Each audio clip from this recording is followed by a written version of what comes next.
19 तारखेला जयंती म्हणजे 19 तारखेलाच केली पाहिजे, तिथीनी करावी की तारीखनी करावी, ह्या वादात तुम्ही अडकलात नाही. छत्रपती शिवरायांची जयंती किंवा त्यांचं नामस्मरण, त्यांचं नाव, त्यांचं जीवन कार्य कुठच्या दिवसात, कुठच्या तासात, कुठल्या तिथीत, कुठल्या वर्षात नसावं, आपल्या प्रत्येक भारतीयांच्या प्रत्येक श्वासात असावं अशा विचाराचा मी माणूस आहे. त्यामुळे मी तुम्हाला नक्की सांगेन की महाराष्ट्रात किंवा देशात जे शिवाजी महाराजांची जयंती करतात त्यांच्यापेक्षा अधिक जाणीवेनी, अधिक तीव्रतेनी, अधिक ज्ञानाने आणि विचारांनी तुम्ही शिवजयंती करतात, म्हणून तुमचे पहिल्यांदा मी आभार मानतो. आपण सगळे भारतवासी आहोत. देशापासून लांब असले तरी सुद्धा ऑक्सिजन तोच आहे आपला, छत्रपती शिवराय, शाहू फुले आंबेडकर, आणखीन त्यांच्या विचाराचे सगळे आपले बाबासाहेब आंबेडकर किंवा भाऊराव पाटील, नाना पाटील, प्रबोधनकार ठाकरे, त्यांच्या विचारांनी आपण आज शिवजयंती करतोय. शिवजयंती म्हणजे एक व्यक्तीची पूजा नाही, तर त्या विचारांची पूजा आहे. मी 35 वर्ष पत्रकारिता करतो. त्याच्यातला बराचसा काळ हा शिवरायांचा विचार आणि सत्यशोधक विचार मांडण्यामध्ये माझी लेखणी, वाणी, आणखीन करणी झटलेली आहे, झगडलेली आहे. तुमची आंतरराष्ट्रीय विचार संस्था आणि सत्यशोधक टीम यांचे मी मनापासून आभार मानतो. खरं तर आपण सगळे सत्यशोधक आपण म्हणतो, पण आपण नेहमी खोटं म्हणत असतो. खरं घरी गेलात तर स्त्रिया आपल्या आहेत किंवा आता पुरुष मंडळी, तुम्ही सुद्धा मुंबईत सुद्धा घरात काम करतात आणि आपण सांगतो की काय काम करतात, तर तांदूळ निवडतो म्हणून सांगतो किंवा तांदूळ निवडते म्हणून सांगतो. तांदूळ निवडते, गहू निवडते, काय काय अनेक गोष्टी निवडायच्या असतात त्या निवडतो. पण आपण साफ खोटं बोलत असतो. आपण तांदूळ निवडत नसतो, तर त्याच्यातले खडे निवडत असतो. आपण सत्यशोधक नाही, सत्य शोधायची गरज नाहीये. सत्य दडपलेलं असतं, झाकलेलं असतं. सत्यावरती ज्ञानाचा, विचाराचा थोडा जरी प्रकाश पडला की सत्य आसमंत उजळून टाकतं. इतकी सत्याची स्वतंत्र ताकद असतं. सत्य लपवता येतं, दडवता येतं, पण संपवता येत नाही, ही सत्याची ताकद आहे. त्यामुळे सत्य शोधायच्या भानगडीत पडायची गरजच नाहीये. गरज असेल तर असत्य शोधायची गरज आहे.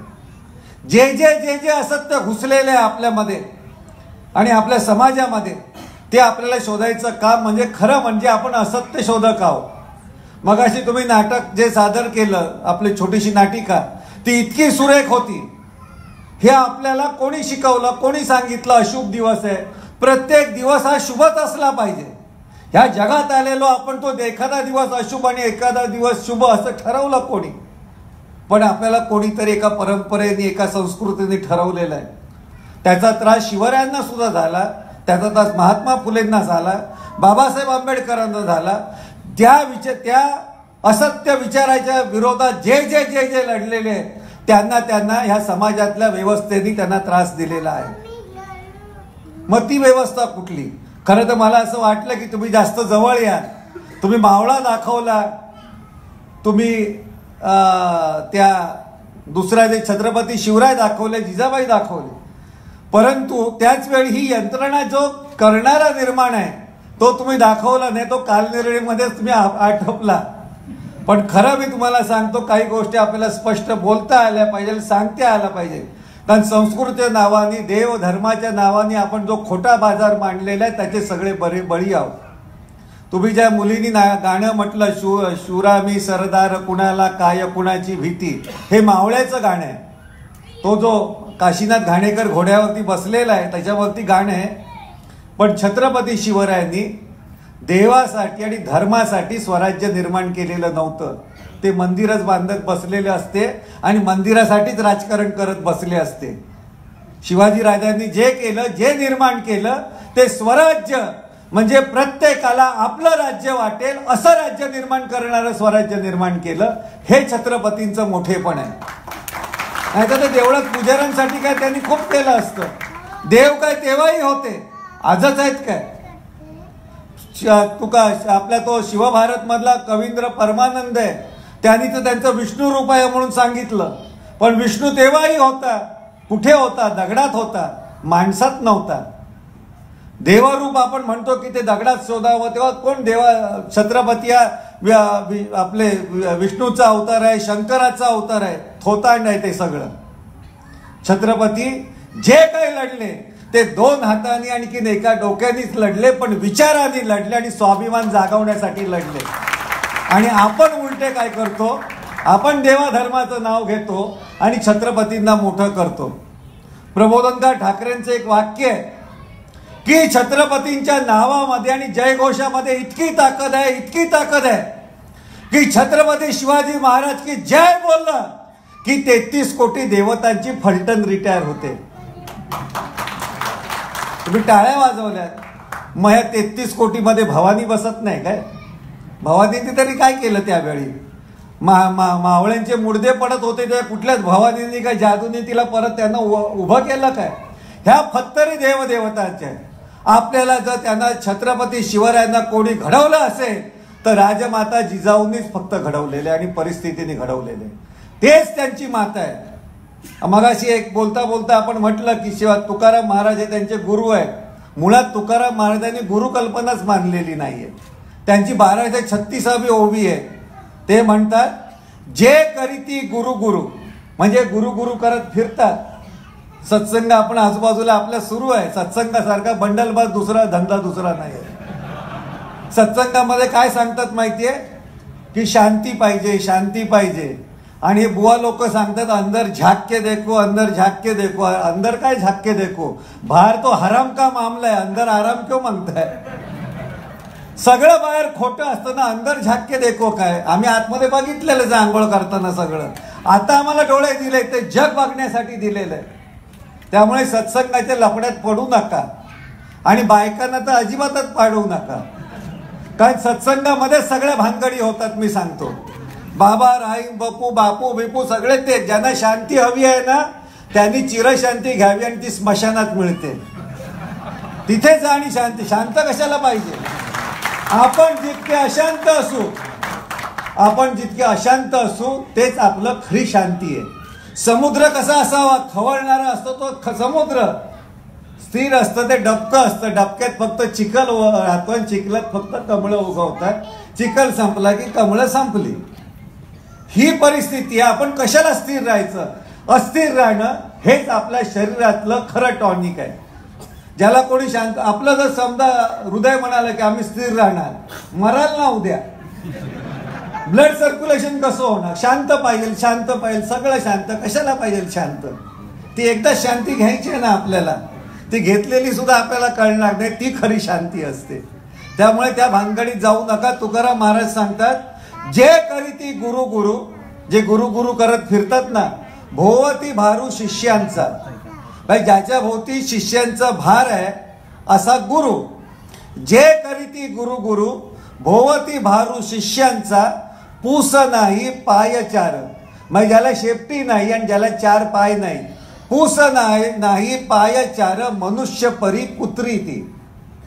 ज्याला कुत्र्यासारखं इमानाने जगायचं असेल त्यांनी गुरु करावा. गुरुच्या भानगडीत पडू नका. लोक सांगतात गुरु बिना कौ न बतावे वाट ना. मी नेहमी सांगतो गुरु बिना कौ न लगावे वाट. ह्या सगळ्या गुरुने तुमचं वाट लावलेली आहे. माणूस हा सगळ्या बाजूने सारखाच असतो. सकाळी रात्री जेवला की सकाळी त्याला साफ करावंच जावं लागतं. गुरु असला म्हणून का त्याचं चुकलंय का? ते तो घेऊनच जाणार ना त्याला साफ कमरेल घेऊन. वेगळं काय त्याच्यामध्ये? गुरु असतो. आपले आकाशामध्ये ग्रह आहे. सगळ्यात मोठ्या ग्रहाला गुरु म्हणतात. जो ग्रह आहे ना तो सगळ्यात मोठा ग्रह म्हणजे गुरु. जो आपल्यापेक्षा दुसऱ्याला मोठा होऊन देत नाही तो गुरु. तर मोठं व्हायचं असेल तर गुरु करू नका, हे पहिलं लक्षात ठेवा. हे छत्रपती शिवाजी महाराजांपासून शिका. आपण काय करतो? आपण तसं वागत नाही, त्याच्या आपण विपरीत वागतो आणि त्यामुळे आपल्याला फसवणूक जास्त होते. आणखीन आपल्याला संघर्ष करत करत जगावं लागतं, इथवर यावं लागतं. तुम्हाला बघून आनंद वाटला मला. माझे नातेवाईक जवळजवळ 60-65 सालापासून दुबईमध्ये आहेत. येतात, मित्रमंडळी सुद्धा आहे. पण मी कधीच आलो नाही दुबईत. म्हणजे पत्रकारिता 35 वर्ष करताना तर 5 वेळा यायलाच पाहिजे होतं. पण मी नेहमी सांगतो, तुम्ही मला आणलं ते विचारांनी आणलेलं आहे. रक्ताची नाती खोटी असतात, विचारांची नाती पक्की असतात. महारावांनी 35 वर्षामध्ये पासपोर्टही काढला नव्हता, पण तुमच्यासाठी मला काढावा लागला. गेल्या वर्षी आम्ही बोलावलं होतं, अमोलनी आणखीन बाकीच्यांनी, माझ्या ओळखीचे पण नाहीत, तुम्ही पर्सनल असे बघितलेले नाहीयेत. पण ह्यांनी सांगितलं की म्हटलं मी पासपोर्टच काढला नाही. तर अमोल तो हसायला लागला. तो म्हणाले की कसं कमाल आहे तुमची, आपल्याला ज्या गावाला जायचंच नाही त्या गावाचा पासपोर्ट कशाला काढायचा. जिथे आपल्या विचारांची माणसं नाही तिथे जायची गरजच नाही ना. मला काही इथे आरती करायला यायचं नाहीये किंवा मला काही पूजा सांगायला यायचं नाही. मला सांगायला यायचं असेल तर जे माझे विचार, माझं म्हणणं आहे की माझे विचार नाहीये हे तुमचे विचार आहे. ज्या विचारांनी आपली घरं समृद्ध झाली त्या फुले शाहू आंबेडकरांचा विचार आहे. मग तिथे जर असेल तिथे मी येईल, नाहीतर मला यायची गरजच काय आहे. मी कुठे बृहन महाराष्ट्राच्या मंडळामध्ये 100 वेळा बोलवलेलं आहे, व्याख्यानाला या, अमकायला या. कशासाठी या? जिथे माणसांची चित्र नाहीये, फक्त देवदेवतांची चित्र आहे, तिथे मी येणारच नाही ना. मला जायचंच कारण नाहीये तिथे. तुम्ही निग्रहाने काय आयुष्यात गोष्टी कराव्या लागतात.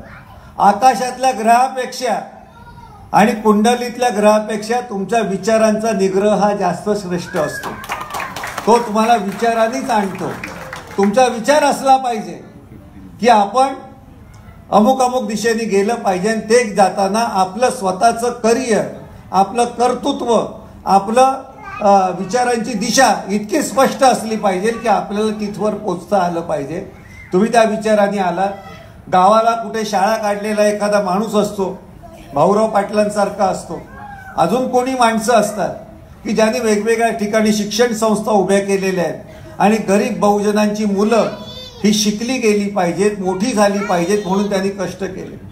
मी आज 35 वर्ष संपादक आहे. माझी बहीण पोलीस ऑफिसर म्हणून रिटायर झाली. किंवा अजून माझे घरची मुलं भावंड आहेत. माझ्या जर आईला भाऊराव पाटलांनी शिकवलं नसतं तर ज्ञानेश महाराव 35 वर्षापूर्वी संपादक झालाच नसता. आईला शिकवलं त्यांनी. 5 रुपये द्यायला ते मुंबईमध्ये यायचं. आणि 44 सालामध्ये आज माझी आई 92 वर्षाची आहे आणि ती माझ्यापेक्षा कठोर आहे. म्हणजे साधारणपणे 70-75 वर्षी लोक आपल्या बायका जपमाळ करत बसतात. माझी आई जपमाळ बिपमाळ वाचत नाही. रोज 10 पेपर आजही वाचते. आणि हे सगळं थोतांडे हे 82-92व्या वर्षी सांगते. तिने पुस्तक लिहिले 90व्या वर्षी. माझं म्हणणं की त्या विचाराने आपण जातो. आपण त्या विचाराशी फारकत घेता कामा नये. फार वेळ लागणार नाही पण आपण त्या विचाराने जाऊ. तो फसवणारा विचार आहे. म्हणजे शुभ अशुभ सांगताना कोणी शिकवलं पंचांग, तारीख तिथीवाद कोणी घातला. तिथी जर तारखेनेच सांगायची असेल तर तारीखच का नाही करायची आपण. शेवटी तिथी ही कॅलेंडरमध्येच बसवणार आहे. शिवाजी महाराजांची तिथी किती तारखेला असं आपण विचारायचं. म्हणजे पिवळा पितांबर कसा वाटला विचारण्यासारखं आहे ना. तर गाईचं गोमूत्र कसं वाटलं, गाईचं ते गोमूत्रच असणार ना, पितांबर हा पिवळाच असणार ना. तिथी तारखेमध्ये बसवायची तर तारखेनीच का नाही करायची. तारीख म्हणजे हा उर्दू फारसी शब्द आहे. तारीख म्हणजे तवारीख, तवारीख म्हणजे इतिहास. छत्रपती शिवरायांनी ऐतिहासिक काम केलेलं आहे, त्यांचा इतिहासच सांगितला गेला पाहिजे आणि तो तारखेने सांगितला गेला पाहिजे. तुम्ही आजही आमंत्रण देताना तेच सांगितलं असाल ना, 15 तारखेला सगळ्यांनी यायचं का असं म्हणाला. तिथीनंतर आपला तिथीनुसार अमक्या अमक्या दिवशी यायचं, कोणाला कळणारच नाही ना. मग हे कोणी केलं, हे कोणी केलं, कोणी फसवलं त्याची आपली स्पष्टता असली पाहिजे. आपल्याला भूताची ओळख आहे चांगली, पण भटाची ओळख नाही अजून आपल्याला. आणि कायम लक्षात ठेवा, भूतापेक्षा भट हा जास्त भारी असतो. त्यांनी पुस्तकांच्या नावामध्ये ते नाव घेतलं नाही. माझी पुस्तिकाच आहे भूतापेक्षा भट भारी नावाची. आणि ती तुफान गाजलेली आहे. त्याच्या 5-5 हजाराच्या प्रत्येक प्रतीच्या 15 आवृत्त्या निघालेल्या आहेत. शेवटी कंटाळलो आणि मी बंद केलं ते छापायचं. भूतापेक्षा भट भारी म्हणजे भूत आहे हे रात्री लागतं, भट आहे तो दिवसा लागतो.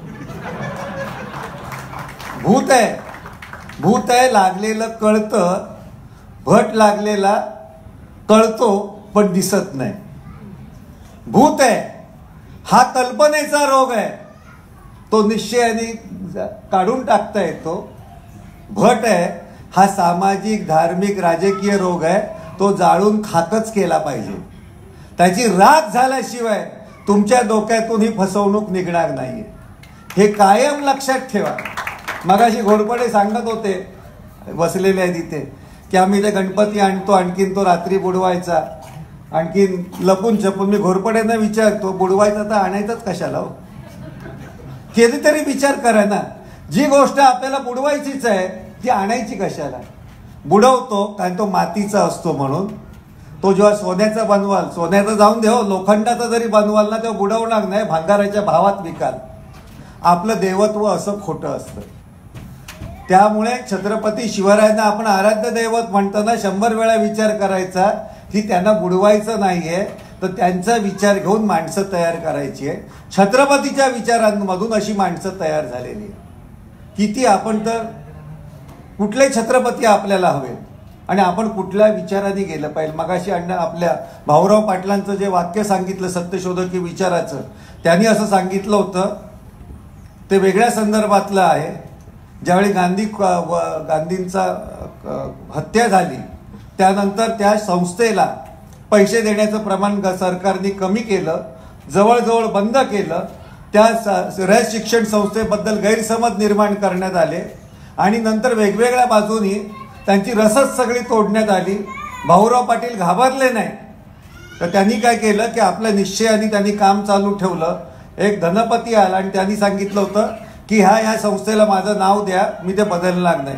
नुसतं तो पैसे देण्याचं काम नव्हतं, पैसे त्यांनी मागावेत अशी परिस्थिती त्यांच्या भोवती निर्माण केली होती. त्या भाऊराव पाटलांनी सांगितलं की मी माझ्या बापाचं नाव बदलीन पण छत्रपती शिवरायांचं नाव बदलणार नाही. ह्या भाऊराव पाटलांनी, तुम्ही सातारामध्ये गेला तर दगडांची शाळा आहे, संपूर्ण दगडाची, सयाजीराव गायकवाड नापासांची शाळा असं लिहिलेलं आहे. नापास झालेल्या मुलांना शिकवणारी शाळा, ज्यांना ग्रॅज्युएट केलं त्यांनी ती शाळा त्यांनी खडकावरती बांधली. तिथे शेख नावाचे जिल्हाधिकारी त्या काळात 58 ते आपलं 48 सालामध्ये होते, 48-50 सालात. तर त्यांनी सांगितलं की मी 3 वर्ष झाली माझी, आता मी इथून जाणार आहे, तर तुम्ही माझ्याकडनं काही मला तुम्हाला द्यायचं आहे, तुमचं काम खूप चांगलं आहे, तुमच्या संस्थेला काही जागा हवी असेल तर सांगा. तर त्यांनी आपली जागा सुचवली की शेताडीतली जागा आहे, ती जागा आहे ती तुम्ही घ्या म्हणून. तर ते सांगितल्यानंतर भाऊराव पाटील म्हणाला की शेताडीतली जागा नको, तिथे मला शाळा सहज बांधता येईल, ही खडकाळ रानावरती जी जागा आहे ना, मला ती जागा द्या. माझ्याकडची जी मुलं आहेत ती तो दगड फोडतील आणि त्या दगडातून शाळा उभे करतील. तर म्हणाला कशाला एवढा त्रास करून घेता, ती दगड फोडणार, त्याची दगड बनवणार, चिरे बनवणार आणि मग त्याची शाळा बनवणार. तर म्हणे नाही, माझ्या मुलांना एवढं कळलं पाहिजे, गरिबांची मुलं आहेत, ते दगड फोडता फोडता त्यांच्या मनगटात बळ येईल आणि आपल्या दगड का फोडावं लागलं हा विचार त्यांचा मेंदू करायला लागेल आणि त्याच्यातून शाळा उभी राहिल्यानंतर आम्ही आमच्या मुलांमध्ये, मस्तकांमध्ये आणि मनगटांमध्ये एवढी ताकद येईल की अंधश्रद्धेच्या, बुवाबादीच्या कुठल्या गोष्टीला बळी पडणार नाही, म्हणून ती शाळा उभी केली. पण आपण कशी वागलो नंतर त्या शाळेतली मुलं. 92 सालामध्ये बाबरी मशीद पाडायला गेले तेव्हा रयत शिक्षण संस्थेतली 200 शिक्षक तिथे सुट्ट्या काढून पाडायला गेले होते.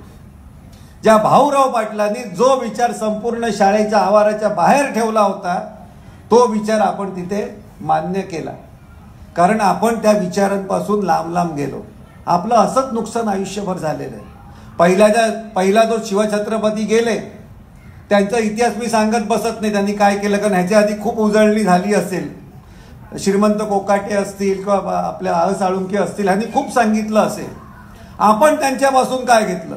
छत्रपती शिवराय गेले, संभाजीराजे होते, संभाजीराजे नंतर ताराराणी होत्या. ह्या लोकांनी आणि मावळ्यांनी 27 वर्ष किल्ला आपलं स्वराज्य टिकून ठेवलं. त्यांच्यासाठी त्यांना देवधर्माची गरज पडली नाही.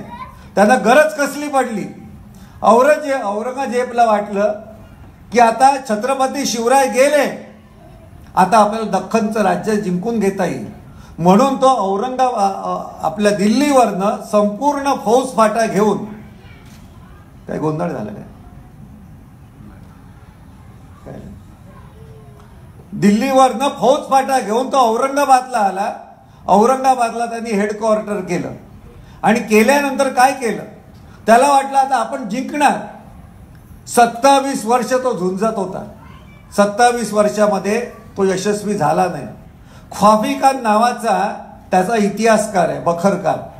त्यांनी असं लिहिलं की 27 वर्ष आम्ही झुंजत होतो, 5000 जणांचं सैन्य घेऊन गेलो, 500 शिवाजींनी आम्हाला गारद केलं. 20,000चं सैन्य घेऊन गेलो, 2,000 शिवाजींनी आम्हाला संपवलं. 50,000चं सैन्य घेऊन गेलो, 500 शिवाजींनी आमचा खुर्दा केला. औरंगजेबच्या लेखी प्रत्येक मावळा हा मावळा नव्हता, सैनिक नव्हता, जवान नव्हता, तर त्याच्या लेखी तो शिवाजीच होता. प्रत्येक मावळा शिवाजी झाला. आज आपण शिवरायांचं नाव घेतात आपले नेते मंडळी किंवा मुंबईमध्ये, तर ते इतके हरामखोर असतात तुम्हाला सांगतो की त्यांच्यापेक्षा जर मोठा कटआउट झाला ना दुसऱ्या नेत्याचा तर त्याला पटकन हुटआउट करतात. त्यांना काय शिवाजी निर्माण करता येते. औरंगजेब सांगतो की प्रत्येक मावळा शिवाजी होता आणि त्यांना लढण्यासाठी स्वराज्याचा भगवा आणि रायगड पुरेसा होता. देवधर्माची गरज नव्हती. आता ते मावळे भजन करत गेले असते ना तर दुसऱ्या बाजूला त्या औरंगजेबनी सगळ्यांना कापून काढलं असतं. त्याच्या लेखी प्रत्येक मावळा शिवाजी बनून लढत होता. मी नेहमी सांगतो, आता आहेत छत्रपतींचे वारसदार बिरसदार आहेत, ते फक्त नावापुरतं आहे, कर्तृत्व शून्य आहे. जेम्स लेन सारखं प्रकरण निघालं, ह्यांनी माना उलट्या टाकल्या. तुम्ही प्रॉपर्टी सांभाळतात ना छत्रपतीचं, 2 निषेधाची खलिते तरी पत्रकं काढा. महाराष्ट्र भूषण सारखा पुरस्कार पुरंदरेला मिळाला की ज्यांनी ते संपूर्ण बेइज्जत करून टाकले शिवचरित्राची. त्याच्याला पुष्पगुच्छ द्यायला पहिले हे लोकांचं रिॲक्शन झालं की परत त्यांच्या मागे जाणार. मी नेहमी सांगतो आणि त्यांच्या देखत सांगितलेलं आहे की हे प्रॉपर्टीचे वारस आहे, विचारांचे वारस आम्ही आहोत, म्हणून आम्ही त्यांच्या विरोधात बोलणार. आम्ही सरदार घराण्यातले नसतील, आपण छत्रपती घराण्यातले नसू, पण लक्षात ठेवा तुम्ही जर विचारांनी जर शिवजयंती साजरी करत असाल आजच्या सारखी, तर जे मावळे 27 वर्ष झुंजले आणि औरंगजेबचा कोतळा ज्या महाराष्ट्रात गाडला गेला त्या मावळ्यांचे आपण वंशज आहोत, त्यांचे आपण वारसदार आहोत आणि मावळ्यांच्या ताकदीने आपण लढलं पाहिजे. आताचे कोण छत्रपती आहे त्यांना मुजरा करायची ताकद नाही, आपला गरज नाही आणि मुजरा करू पण नका. त्या पात्रतेची लोक ती नाही आहेत, समजलं की नाही. ते आपले कुठले सातारचे कोल्हापूरच्या भानगडीत जाऊ नका, ते फक्त प्रॉपर्टीचे वारस आहे. इतक्या निश्चयाने जा. 200 वर्ष शिवाजी महाराज गेल्यानंतर 200 वर्ष त्यांच्या नावाने पोवाडा निघाला नव्हता पेशवाईमध्ये, एकही पोवाडा झाला नाही. तो महात्मा फुलेंनी निर्माण केला. कुलवाडी कुलभूषण पवाडा सांगतो भोसल्यांचा, छत्रपती शिवाजी राजांचा. त्याच्यातली शेवटचा जो चौक आहे 8 ओळींचा, तुम्ही सगळी शिवचरित्र एका तागडीत ठेवा, त्याचं वजन बघा, वैचारिक किंवा त्याचं साहित्यिक वजन. आणि महात्मा फुल्यांनी फक्त त्या 12 ओळीमध्ये अखंड शिवाजीचं कॅरिकेचर्स काढलेलं आहे की ते महाराज काय करायचे. आळस माणूस असेल, पहिल्यांदा झटे आळस आला, फंद फितुरीला वळवी आपल्या लोकांना, आणखी मग तो लढायला कसा न्यायचा, इतक्या चांगल्या शब्दात सांगितलं. ते पण सांगतात महात्मा फुले की शिवरायांना कोण गुरु नव्हता. ते असं म्हणतात, मासा खेळे पाणी त्यासी कोण असे गुरु. मासा पाण्यात खेळतो तर त्याची आई काय पहिल्यांदा त्याला परातीत शिकवते का पोहायला, मग नंतर काय मोठी त्याला विहिरीत सोडते की नंतर काय त्याला आपलं समुद्रात सोडते. मासा म्हणून जन्माला आला तर त्याला पोहताच आलं पाहिजे. शिवाजी महाराजांना स्वराज्य होतं, त्यांच्या आईचं स्वप्न होतं, त्यांना कोणी शिकवणार की तू असा लढ, असे मी हे शिकवतो, तू अमुक अमुक फिरव. तो मरायलाच तयार झालेले असतात ना, म्हणून मावळे तयार होतात. त्याला गुरु असायचं काम नाही. म्हणजे आता जर कोण म्हणत असेल ना भिवू नको मी तुझ्या पाठीशी आहे, त्याचा उपयोग काय. भिवू नको पाठीशी कशाला, तू पुढे पाहिजेस ना, आमच्या पाठीशी कशाला पाहिजे. पिछा काय तुम आगे बढो हम कपडा संभालताय, असं कसं असू शकेल. तू गुरु आहेस ना, पहिलं तू मार नंतर मला सांग. पहिली तू उडी मार मग मी उडी मारीन. तो काय क्रिकेटची मॅच आहे काय, ट्रेनर सचिन तेंडुलकरांचे शिकवणारे ट्रेनर असू शकतो ना, फार फार तर स्किल त्याच्याकडनं येऊ शकतो, पण मरायची तयारी त्या त्या योद्ध्याची असते. नाहीतर हे सैनिकी अकादमी काढणारे सगळे मिलिटरीवाले तिथे लष्करात गेले असते ना. आणि 40 जणांमध्ये 4 पडले असते त्याच्यात, आज काल गेले त्याच्यामध्ये. हे काय करू शकत नाही. त्यामुळे गुरुकल्पना अमुक ते सगळं सोडून द्या. महात्मा फुलेंनी पण नाही सांगितलं, पुढे बाबासाहेब आंबेडकर कोणीच नाही सांगितलं. पण प्रेरणा कोणापासून घ्यायची? तर ते जसं लढले तसं त्या डोक्यानी त्या विचारांनी लढलं पाहिजे. आणि तो विचारांनी लढलेला माणूस, आपण मोठमोठी नावं घेतो, पण सगळ्यात म्हणजे जे तुमच्या इथे त्याच्या छायाचित्रांमध्ये जे पहिला जो आहे अण्णाभाऊ साठे, अण्णाभाऊ साठे आहे. त्यांनी माणसांनी काय केलं तुम्हाला सांगतो की तुमचा त्यावेळी तमाशा असायचा किंवा गण असायचा, त्याच्या तमाशामधला गण सुरुवातीला, हा गण जो होता तो गणपतीचा असायचा. आधी गणाला रणी आणीला नाही तर रंग पुन्हा. पठ्ठे बापूरावांनी खूप गण लिहिले, 400 गण आहेत. पठ्ठे बापूरावांचं असं म्हटलं जातं की ते एक गण लिहिलेला असायचा, तो परत ते गण लिहायचे नाहीत, दुसरा गण ते प्रत्येक वेळी निर्माण करायचे. आता त्यांचे 400 गण 450 गण अवेलेबलच आहेत त्यांचे. पण त्यांच्यामधला गण होता, तो गणमधला जो देव होता तो गणपती होता. हे अण्णाभाऊ साठे चौथी शिकलेला पण नाही, 1.5 दिवसाची शाळावाला. तुमच्या सातार जवळ आपल्या सांगली जवळच्या वाटेगावचे गरीब समाजातले, ज्याला आपण जातीच्या ह्याच्यामध्ये म्हणजे ज्याला मातंग समाज म्हणतो त्याच्यातले, पण खूप हुशार. उशिरा शाळेत गेले, मागच्या बाकावरती बसायचे. आपला जो हे होता गुरुजी होता, त्यांना स्वतःचा अहंकार खूप होता. ते तांगड्या ह्याच्यावरती टेबलवरती बसून बसले होते, धोतर निसलं होतं, दर्शन सोहळा सुरू होता. कुठला तरी मुलांनी घेतलं काय ती बोराची होती, टाणकन मारली, गुरुजी कोकलला. त्याच्या लक्षात आलं की हे जे मांगाचं पोर आहे त्यांनीच केलं असणार, म्हणून त्यांनी रूळ फेकून मारला. अण्णाभाऊ साठे जो बाहेर पडला तो परत शाळेत आलेला नाही. अण्णाभाऊ साठेंनी दुनिया बघितलेली आहे. अण्णाभाऊ साठेंच्या 38 कादंबऱ्या आहेत. अशी सातारची तर आपला तो फकीरा, अजून बऱ्याच चित्रा, वेगवेगळ्या कादंबऱ्या आहेत. त्यांच्या 38 पैकी 25 कादंबऱ्यांवरती पिक्चर निघालेले आहे. आणि पिक्चर म्हणजे सैराट सारखे सगळे हिट झालेले आहेत त्या काळामध्ये. इतका तो मोठा माणूस. त्या माणसाने काय केलं, आयुष्य त्यांचं दुसरं आयुष्य वैयक्तिक आयुष्य अत्यंत वाईट होतं. माती खाऊन तो माणूस गेला, अक्षरशः माती खाऊन त्यांनी जगलेले आहे. तर त्या अण्णाभाऊ साठेंनी काय केलं असेल तर आता लोक म्हणतात घराघरात शिवाजी पोचवले आम्ही, घराघरात शिवाजी पोचवलेली लोक म्हणतात ते खोटं सांगतात. ह्या विदेशामध्ये तर छत्रपती शिवराय गेले असतील पहिले तर ते त्या अण्णाभाऊ साठेंनी नेलेले. त्या अण्णाभाऊ साठेंची गॉर्की नावाची कादंबरी आहे, त्यांची आई नावाची, ती त्यांच्या त्यावेळच्या भाषेमध्ये त्यांच्या काळामध्ये जवळजवळ 13 भाषामध्ये इंटरनॅशनल भाषामध्ये ट्रान्सलेट झालेली आहे. त्या अण्णाभाऊ साठेंनी काय केलं तर गणातला गणपती काढला आणि त्याच्या जागी छत्रपती शिवरायाचं नाव घातलं आणि गण केला. आणि त्यांची जी सगळ्या तमाशामधला गण जे व्हायचे त्या गणपतीमधून शिवरायांचं नाव घेऊन व्हायचं. मग पुढे अण्णाभाऊ साठे नंतर शाहीर साबळेंनी तो गण अधिक विस्तार केला. जनारूपी गे गणा प्रणामा तव सेवा आवडे, पुण्यमद शतजन्मीचे घडे, पारी जात मग शब्द फुले ही जडण प्रयासे घडे, लोक हो मानून या भाबडे, जगात जे नित घडे मज पुढे मोठे कोडे पडे, सांगतो तुम्हा आपुल्या पुढे, नित ऐकत आला शूरांचे वीरा पोवाडे, रणवीर शिवाजी फुले शाहू पुढे, सुभाष गांधी आंबेडकर हो बडे, भगत सिंग कोतवाल उमाजी क्रांतीवीर चिमखडे, जाहली शिरावे गळी दडे, ऐकता वीरांचे गानवीर श्री चढे, नतमस्तक होते विभूती गाना पुढे, क्रांती कवनांनी रोमांचित हो मडे, जडे खडे आवाज साथीला सत्याचा डफ कडकडे, घेऊया नवज्ञानाचे धडे. म्हणजे तुमचं आजची शिवजयंती ह्याच्यामध्ये कुठलंही देवदेवतांचं नाव नाहीये. आपले देवते त्यांनी सांगितलं.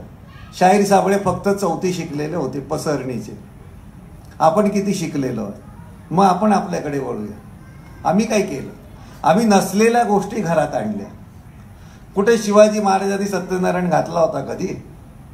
चांगल्या क्रीम पोस्टवरती बदली मिळाली की आपले सगळे हरामखोर सत्यनारायणची पूजा घालतात. गाडगे महाराज सांगतात सत्यनारायण कोण घालतं? जो लोभी असतो तो घालतो. इतकं त्या अडाणी माणसांनी सांगितलं. आपल्या डोक्यातून सत्यनारायण जात नाही. आपल्या आजोबांनी घातला होता तर अजिबात नाही. आजोबांनी शिवाजी महाराजांनी किल्ले केले, वास्तुशास्त्र बघितलं होतं का की पूर्वेला आहे की पश्चिमेला आहे की दक्षिणेला आहे? त्यांनी पहिलं काय केलं, किल्ला पडणार असं, किल्ला हा पडण्यासाठीच असतो. तो जरी किती दणकट असला तर किल्ला बांधताना अशा पद्धतीने बांधायचा की आपला जीव लढेस तोवर लढायचं, जेव्हा पडायची वेळ आल्यानंतर पळायचा रस्ता केला. पळवाट झाली. आपण राहिलो तर आपलं स्वराज्याचं स्वप्न राहील, किल्ला राहून स्वराज्याचं स्वप्न राहणार नाही. आता आपले काय म्हणतात की किल्ला पडला तरी चालेल पण मी किल्ला सोडणार नाही. जागे वक्त 7-12 वक्ती माझं नाव नाही कसं जाणार, जोपर्यंत नाही झालं तर 4 मर्डरही करीन पण नाव 7-12 वक्ती पाहिजे. असं कसं चालेल? शिवरायांनी पळवाटा पहिल्या केल्या ना, म्हणून त्यांचे किल्ले टिकले ना आणि तेही जिंकले. आपण काय करतो, त्यांनी जे जे नाही केलं ते सगळं करतो. अमावस्येच्या रात्री काळोख असतो, कमीत कमी त्याच्यामध्ये शत्रूला कापता येतो. साधी गोष्ट होती ना. रस्ते आपल्याला माहिती होते. आपला जो महाराष्ट्र होता दऱ्याखोऱ्यांचा देश, पळायचे रस्ते माहिती होते. सपाट जागेवर येणारा औरंगजेब होता, दिल्लीचा तर सपाट जागा, त्यांना समोरचं 500 फुटावरचं बघायची सवय आणि की ना आपण 5 फुटावरती जाऊन गळा कापायची सवय आपल्याला, आपल्या मावळ्यांना. इतकी ताकद असल्यामुळे आपण कमीत कमी मध्ये जिंकलो. मग अमावस्या की पौर्णिमा बघत बसलो नाही आपण, पण ज्या वेळी आपण बघितलेलं आहे त्यावेळी आपला नाश झालेला आहे. पण आपल्याकडे पैसा आला की काय करतो, तुम्ही इथून खूप आला असेल, तुम्ही येताना सिंधुबंदी तोडली बिडली बोलत असाल सगळं, पण गावाला पहिलं गेलं की नाही सांगणार ते आपल्या घराचं जे वास्तुशांती करायची आहे म्हणून. अरे तुम्हाला पैसा मिळाला तेव्हा तुमची वास्तुशांत झाली ना. पहिली वास्तुशांत नंतर पहिली अकलेची वास्तुशांत व्हावी लागते. मेंदू जोपर्यंत तयार होत नाही तोपर्यंत पैशाचा विनियोग कळत नाही. पैसा आला की पूर्व बाजू, पश्चिम बाजू, दक्षिण बाजू आठवतात. आपण जेव्हा इथे आलो किंवा आपण कुठेही, अगदी सुशिक्षित लोक, अगदी सायंटिफिक, अगदी सायन्स सेंटरमध्ये काम करणारी माणसं सुद्धा चुकीच्या पद्धतीने आयुष्यभर सांगत असतात. छत्रपती शिवराय म्हणा, आपले फुले म्हणा, शाहू म्हणा, ह्यांना कुठल्या ह्या गोष्टीची चिंता पडली का? त्यांच्या जीवनामध्ये अरिष्ट असेल का? त्यांना शनी नडला असेल का? त्यांना मंगळ नडला असेल का? त्यांच्या पोरांना त्यांचा शुक्र काय वीक असेल का? गुरु वीक असेल का? पडतच नाही. सगळे प्रश्न सुशिक्षित झाल्यानंतर आपल्याला पडतात. आपल्याला 8वीच्या हे बाळा शांत राहा,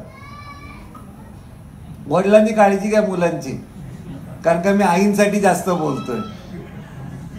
कारण आपल्याला उत्तम प्रेयसी मिळाली, उत्तम बायको मिळाली, शिकलेली, किंवा उत्तम बहीण मिळाली, हे कोणी निर्माण केलं आपल्याला कळत नाही.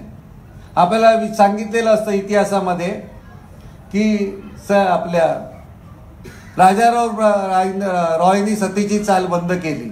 मगाशी सांगितलं छत्रपती जिजाबाई गेल्या नाही, पण जिजाबाईंचं नाव का येत नाही ह्याचा प्रश्न आपल्याला पडत नाही. का प्रत्येक वेळी सांगितलं जातं पण जिजाबाई सती गेल्या नाही. पण दुसऱ्या बाजूला शिवाजीराजांची बायको होती पुतळाबाई, ती धर्मकर्मकांड कळत होती, तिला सती जावं लागलं हे लक्षात घ्या. किंवा ती स्वतः सती गेलेली आहे. त्यांची पुतळाबाई की कुठली एक बायको त्यांची सती गेलेली आहे. म्हणजे जिजाबाई कर्मकांड करत नव्हत्या, पण त्यांनी त्यांच्या डोळ्या देखत दीर्घ आयुष्य राहून मुलाचं स्वप्न, आपलं स्वप्न स्वराज्य बघितलं. ह्या उलट सती धर्मकांडात अडकल्यामुळे सती गेलेली आहे. अनेक बायका, उमाजी, आपल्या उमा दाभाडे असतील, तारा राणी असतील, कुठे त्या सती गेलेल्या आहे. आपण कर्मकांड मोडत पडलेलो आहे. पण कर्मकांड मोडत मोडत पुढे आल्यानंतर आज आपल्याला शिकलेली बायको लागते, चांगली लागते, मुलं शिकतात आणि शिकल्यानंतर पहिल्यांदा काय सांगतात की शक्यतो शिक्षिका असलेली बरी, आणखीन अगदीच वाटलं तर प्राध्यापक बरी. असं कोण म्हणत नाही की मला नगरसेविका असेल तरी चालेल, मला फॉरेन्स नायटिंगलचं लक्षात ठेवून नर्स असेल तर चालेल, डॉक्टर असेल तर चालेल, कल्पना चौधरींनी ते उडान केल्यापासून एक पोलीस ऑफिसर असेल तर चालेल, कारण त्या ऑन ड्युटी 24 तास असतात ना. इथे आपल्याकडे बायका शिक्षिका असल्या तर बऱ्या, का दुपारची शाळा केली तर सकाळचं जेवण आणि संध्याकाळचं जेवण करतात. नवरा कमी पैसे कमवत असेल तर बायको आपली शिकवण्या करून काही ना काहीतरी मुलांना शिकवते. इतक्या आपल्या गैरसमज आहे, किंवा अजूनही आहे की आपली ती मुलांच्या मध्येच असते. बाई म्हणजे लोण्याचा गोळा, विस्तवाच्या बाजूला ठेवला तर वितळून जातो, अशा आपल्या कल्पना आहेत. पण पहिली या देशातली जी स्त्री शिकली, सावित्रीबाई फुले, ती जी शिकली, आपल्याला सावित्रीचं व्रत माहिती असतं, तो सत्यवान पडलेला आहे, मेलेला आहे, आणि सावित्री ते यमाला हे करून ती परत बोलवते आणि तो जिवंत झाला. तो जिवंत झाला इथपर्यंत माहिती आहे, पण नंतर सत्यवानाने काय दिवे लावले हे आपल्याला माहिती नाही ना. ती कथा तिथेच संपली. त्या सत्यवानी जाऊन काय पराक्रम केला का, पुराणातल्या कथा. पण आपल्यावरती त्या जास्त हवी असतात. पण सावित्रीबाई शाळेत जाताना एक लुगडं स्वतःच्या अंगावरती असायचं आणि दुसरं लुगडं काखेत गुंडाळून जायच्या. आणि ज्यावेळी त्या शाळेत जायच्या तेव्हा त्या वाटेवरती लोक शेणगोळे दगड असे फेकायचे. त्या रक्तबंबाळ झालेल्या असायच्या, शेणगोळे त्यांच्या अंगाने खराब झालेले असायचे. साडी त्या आडोशाला जाऊन बदलायच्या, शिकायच्या आणि शिकवायच्या. आज खरंच मी सांगतो प्रामाणिकपणे, शाळेत जाणाऱ्या स्त्रियांची फॅशन बघा. त्या शिक्षिका असतात. आपण शाळेत शिकवायला जातो की दागिन्याचं प्रदर्शन करायला जातो, की शरीराचं प्रदर्शन करायला जातो? खरंच विचार करा तुम्ही. आणि आपण वधूवर सूचक मंडळामध्ये कुठल्याही जातीचा जा, पहिला तो मुलगा शिकलेला असतो, तो लिहितो नोकरी करणारी बायको पाहिजे, पण कंसात लिहिलेलं असतं की शक्यतो शिक्षिका आणि प्राध्यापक हवी, बाकी नको. पण ती परिस्थिती नाहीये. आपण फुलेंचं नाव घेतो, ज्या फुलेंनी शिवरायांना जिवंत केलं. 200 वर्ष, त्या माणूस किती पराक्रमी असेल तो. 200 वर्ष त्या छत्रपती शिवरायांचं नाव घेत नव्हते. त्या छत्रपती शिवरायांचं नाव घ्यायचं काम ज्योतिबा फुलेंनी केलं. ज्योतिबा फुलेंना मूल झालं नाही. त्यांनी त्यावेळी टेस्ट केली, तपासणी केली, आणि सावित्रीमध्ये खोट निघाली की मुलं होणार नाही. सावित्रींची आई जी होती, आई आणि वडील, एक दिवस फुल्यांच्या घरी आले आणि फुलेंना सांगितलं की आमच्या मुलीमुळे तुम्हाला मूल होत नाही, घर नांदतं असलं पाहिजे, तुम्ही असं करा, दुसरं लग्न करा. तर फुलेंनी असं सांगितलं, सावित्रीवरती माझं खूप प्रेम आहे, तिला सवत आणून मला छळ करायचा नाही. त्या आई वडिलांनी सांगितलं सावित्रीच्या, मग असं वाटतं तर तुम्ही आमची दुसरी मुलगी आहे, तिचं लग्न करा. तर म्हणे मला लग्नच करायचं नाही, मला सावित्रीला सवतच आणायची नाही. आणि त्याचं वाक्य पुढचं आहे ते महत्वाचं आहे, प्रत्येक पुरुषांनी हे लक्षात ठेवलं पाहिजे. त्यांनी असं म्हटलेलं आहे, सावित्रीला मूल होत नाही म्हणून तुम्ही मला सवत करायला सांगता, तर उद्या माझ्यामध्ये खोट निघाली असती तर सावित्रीला सवत्या तुम्ही आणला असतात का? म्हणून तो माणूस मोठा आहे.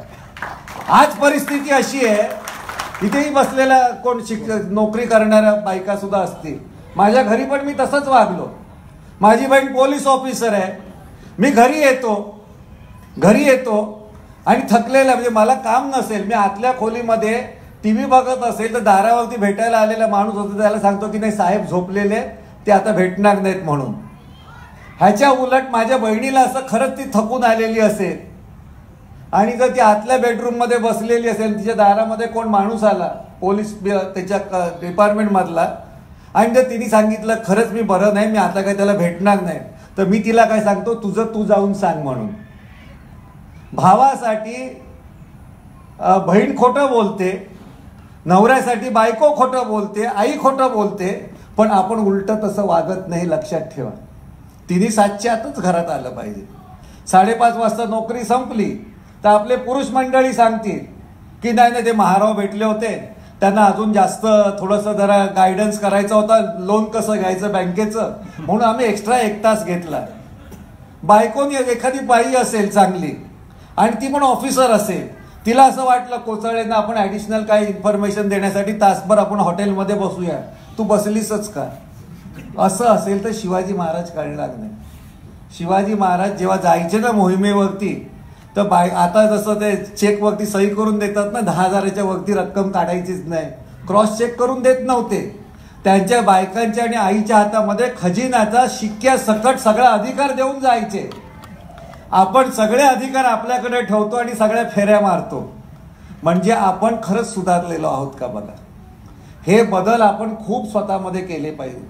आणि ते करत याचा अर्थ काय आपण स्त्री आणि पुरुष भेदाभेद करतो असं ते माणूस या पातळीवरती आलं पाहिजे.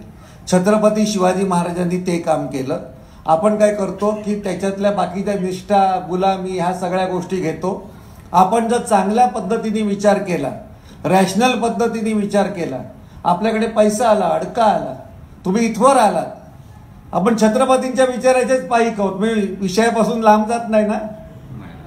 त्याच्यातनं तानाजी गेले आणि आपण पटकन पुढचं वाक्य बोलतो ना, गड आला पण सिंह गेला.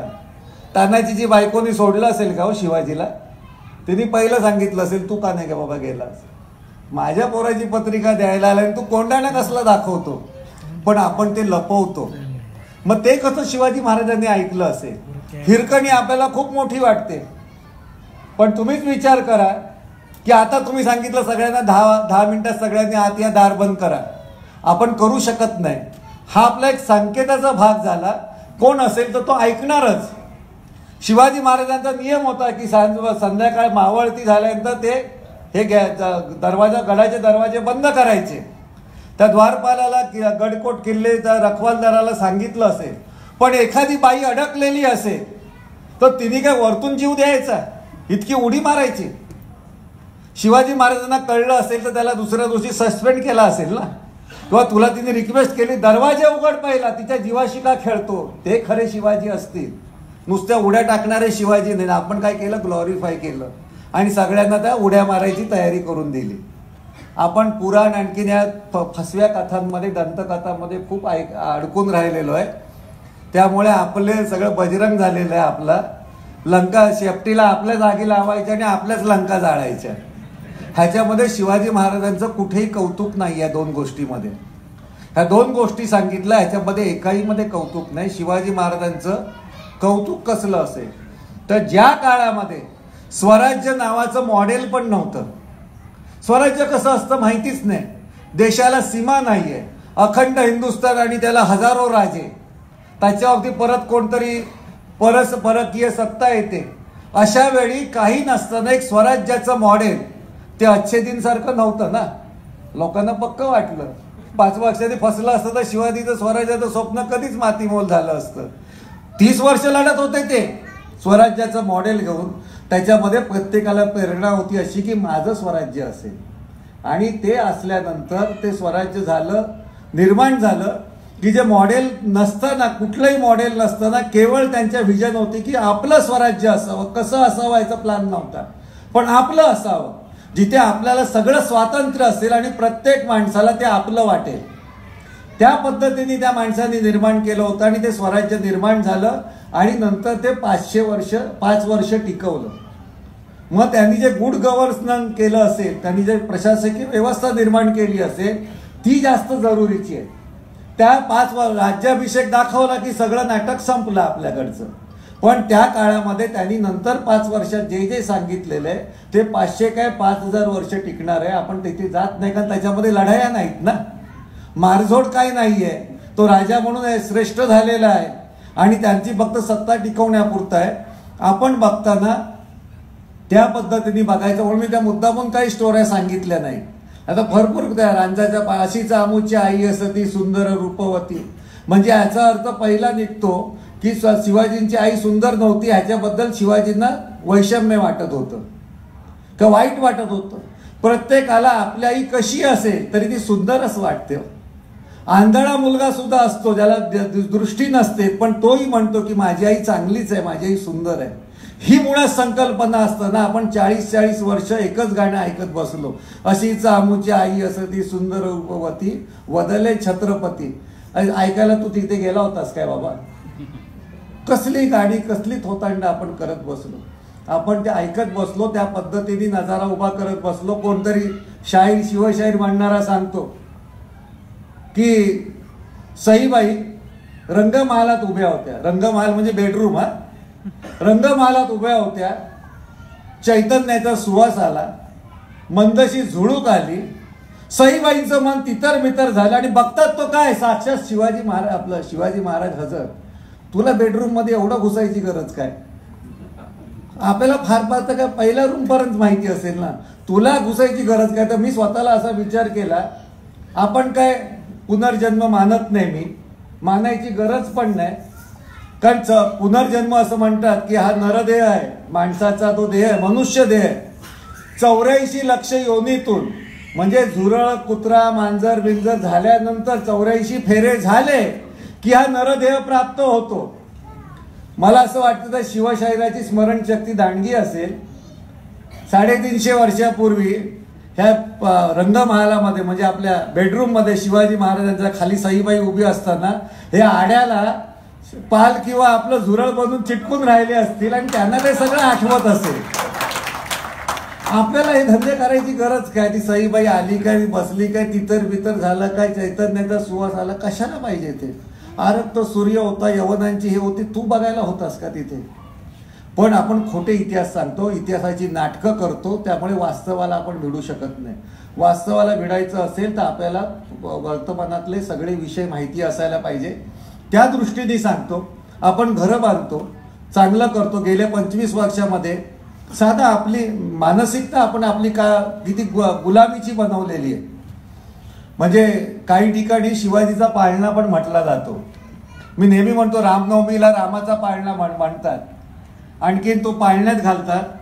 आता प्रिंटिंग टेक्नॉलॉजी निघालेली आहे. तो राम जन्माच्या इथे सगळे आपले लोकप्रतिनिधी आणखी चांगले सुशिक्षित लोक असं बघतात की जसं का रामाचा जन्मच झालाय आता तिथे, अशा पद्धतीने फोटो देतात. दरवर्षी रामाचा पाळणा पाळण्यात घातल्यानंतर रामाला तो सीतेला वनवासात पाठवणार कधी? राम मोठा होईल, बापाचं ऐकेल, नंतर कैकेयीचं ऐकेल, नंतर सीतेला मोठा होईल. तुम्ही माणसं मोठी कशी करणार? तुम्ही त्याचे सोहळे केले, त्याला ग्लॉरिफाय केलं की त्यांचा विचार संपला. आणि विचार संपल्यानंतर आपण त्याचे गुलाम बनतो त्या विचारांचे. तसे आपण गुलाम आपण नसाल पण एकूण समाज झालेला आहे. त्यामुळे आपल्याला समाजाला घडवलं पाहिजे, तर त्यानं वास्तव सांगितलं पाहिजे. आपल्याला पैसा मिळतो, एक आपलं छोटंसं 10 बाय 10चं घर असतं, तुमच्यातलं सगळ्यांचंच असेल 2 पिढ्या आधी, गावाला किंवा कुठे छोटंसं घर असेल, वाटायला आलेलं असेल. आपल्या पिढी जात असतं, तिथेच आपण शिकतो. आपले वडील कष्ट करतात, आपण ग्रॅज्युएट होतो, इंजिनियर होतो, डॉक्टर होतो.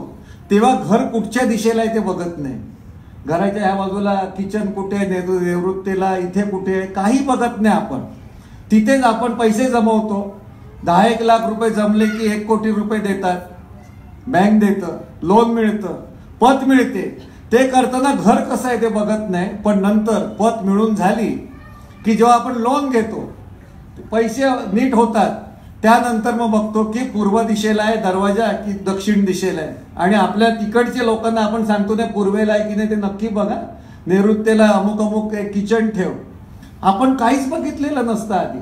साधा आपल्याला कळत नाही की आपण 8वीच्या पुस्तकात लिहिलेलं असतं की सूर्य स्थिर आहे, पृथ्वी स्वतः भोवती फिरता फिरता सूर्याभोवती फिरते. आता एवढी जर गरगर गरगर फिरत असेल तर दिशा नावाची गोष्ट कुठे स्थिर राहू शकते का सांगा? जे असे दिशा शोधत बसतात त्यांच्या आयुष्याची दुर्दशा होते. मी सांगतो, ते आधी स्वतः फिरतात, भ्रमात राहतात आणि दुसऱ्याला भ्रमात फिरतात. आपल्याला प्रत्यक्ष जीवन समजता आलं पाहिजे. अनेक जातात कुठे तुमच्याकडे सांगतील, आता मी वास्तुशांतीला गेलो, फ्लॅट असतात वरती खाली, खाली वरती असतात. फ्लॅटच्या पहिल्या खोलीमध्ये वास्तुशांत करतात, ती 4 खोल्यांपर्यंत जाते. मग काचवड्यांच्या वरी कोहासडे राहतात, तर खालून वरती का नाही जात वास्तुशांत? खालून इथे पण गेली पाहिजे ना. पण आपल्याला कळत नाही. आपल्याला कोणीतरी सांगितलेलं असतं आणि तुम्ही भावनेशी खेळू नका लोकांच्या. लोक भावनेचा खूप मोठा बाजार करतात, बुद्धीशी खेळा. लोक सांगतात नाही माझ्या भावना दुखावतात. खोट्या असल्या तर दुखावल्याच काय पाहिजेत, संपवल्या पाहिजेत त्या. खोटी गोष्ट आपल्या जीवनामध्ये असते कामा नये. माणूस हा बुद्धिजीवी प्राणी आहे, त्या बुद्धीनेच तो विचार केला पाहिजे. हे शिवाजी छत्रपती महाराजांपासून शिकलं पाहिजे. त्यांनी जे काय केलं ते 2 हातांनी, 2 हात, 2 हस्तक आणि 1 मस्तक त्यांनी केलं. माणसाला पॉसिबल आहे तेवढंच केलेलं आहे, ह्याच्यापेक्षा पलीकडे काही एक केलेलं नाही. भवानीनी तलवार बिलवार काही दिलेली नाही. ती तलवार आहे ती डचांकडनं विकत घेतलेली आहे त्यांनी. ते सावंतवाडीचे सावंत होते, त्यांच्याकडे गेल्यात, परकीय ती तलवार होती, त्यांना आवडली, ती विकत घेतली आणि ती चालवली. पण आपण म्हणतो भवानीने दिली आणि आपण शोधत बसतो की आमच्या आयुष्यात कधी भवानी येईल, आमच्या आयुष्यात कधी हे. असं होत नाही ना. जी नाहीच ती येणार कशी? जे काय मिळवलं ते तुम्ही कष्टाने मिळवलं एवढा किमान काही आपला अहंकार म्हणत नाही, पण तशी समज आपली स्वतःची असली पाहिजे, तर आपण काय पुढची पावलं टाकू शकतो. नाहीतर आता चंद्रावरती माणूस गेलाय. H.G. ज्वेल्स नावाचा विज्ञान कथाकार होता. त्याने 1921 सालामध्ये विज्ञान कथा लिहिल्या, म्हणजे नारळीकर लिहितात किंवा अजून बाळकोंडके लिहितात तशा पद्धतीने. आणि त्याच्यामध्ये त्यांनी चांद्रयान तयार केलं, रॉकेट तयार केलं. ते चंद्रावरती जातं आणि की तिथे फॅन्टसी त्यांनी सगळी केली. चंद्राला जे देव मानणारे होते त्यांनी त्याच्या कॉमिक्स म्हणून त्याचा विचार केला किंवा परिकथा म्हणून विचार केला. 1951 सालामध्ये पहिल्यांदा त्याच्या कल्पनेवरती आधारित नासामध्ये रॉकेट बनवलं गेलं. तिथे रॉकेटवरती गेलं. नंतर हळूहळू करत करत चांद्रयान बनवलं. पहिल्यांदा माकड गेलं, झुरळ गेलं आणि 1969 सालामध्ये आपला युरी गागारिन, नील आर्मस्ट्रॉंग गेला. नंतर युरी गागारिन गेला. गेल्या 30 वर्षामध्ये 68 पासून आतापर्यंत गेल्या 50 वर्षामध्ये 100हून जास्त चांद्रवीर झालेले. आपण चांद्र मोहीम आखतोय. मध्ये इंटरनेटवरती जेव्हा लक्षात आलं की चंद्रावरती पाणी आहे, तर परस्पर काही लोकांनी जमिनी पण विकल्या तिकडच्या. इतकी चांद्रवीर झालं. तिथे काही नाहीये पाणी. जे माणूस 1 फूट उडी मारली तर ती 9 फूट जाते. तिकडची पद्धत असती, परिस्थिती अशी आहे. चंद्र हा देखणा नाही हे पण लक्षात आलेलं आहे. खड्डे बिड्डे खूप आहेत तिथे, विवर आहेत. तरी सुद्धा आपण तोच चंद्रमा नभात, म्हणजे चांगल्या मुलीची काही चंद्रमासारखा चेहरा पाहिजे असं आपण म्हणतो. म्हणजे आपल्या कल्पना किती चुकीच्या आहेत त्या बघा. चंद्रावरती काही नाही. चंद्रावरती माणसाने पाय ठेवला. चंद्रावरती आपण काय म्हणतात, तिथे माणूस 2 दिवस राहिला, प्रातर्विधी केला. चंद्राचं तिथे डिफ्यूज होतं का त्याचं रिसर्च झालं. प्रातर्विधी केला तो डिफ्यूज झाला पाहिजे ना, ते होतं, बघितलं. नवरा 2 स्त्री आणि पुरुष एकत्र आले तर तिथे संयोग झाल्यानंतर मुलं होतात का ह्याचं चेकिंग केलं. सगळं झालं तरी सुद्धा आपल्या संकष्ट चंद्रोदयानंतर सुटतात का? कधीतरी विचार कर. कोणाचे रोजे सुटतात म्हणून आपण तसंच वागलं पाहिजे का? आपण वास्तवाला भिडत नाही. शिवाजी महाराज होते ते वास्तवाला भिडणारे होते. त्यामुळे जेव्हा दिल्लीच्या दरबारात जायचं होतं तेव्हा शिवाजी महाराज स्वतः गेले आणि शत्रूचं भय पहिलं नष्ट केलं मावळ्यांच्या मधून. आपण शिकलेलो आहोत. आपल्याला सुद्धा हे भय नष्ट करायचं काम आहे. ते जर आपण केलं नाही, प्रत्यक्ष तुम्ही आलात, तुमची प्रगती झाली, वैचारिक पण प्रगती झालेली असेल, पण त्या वैचारिक प्रगतीचा पाझर जर आपल्या नातेसंबंधांपर्यंत, मित्रपरिवारांपर्यंत पोहोचवला नाही तर ते निरर्थक आहे सगळं. मी तुम्हाला सांगतो की तुम्ही तुमच्या पुरतं राहील, पण त्या विचारांचा समाज जर उभा आपण केला नाही तर त्याला काही अर्थच राहणार नाही ना.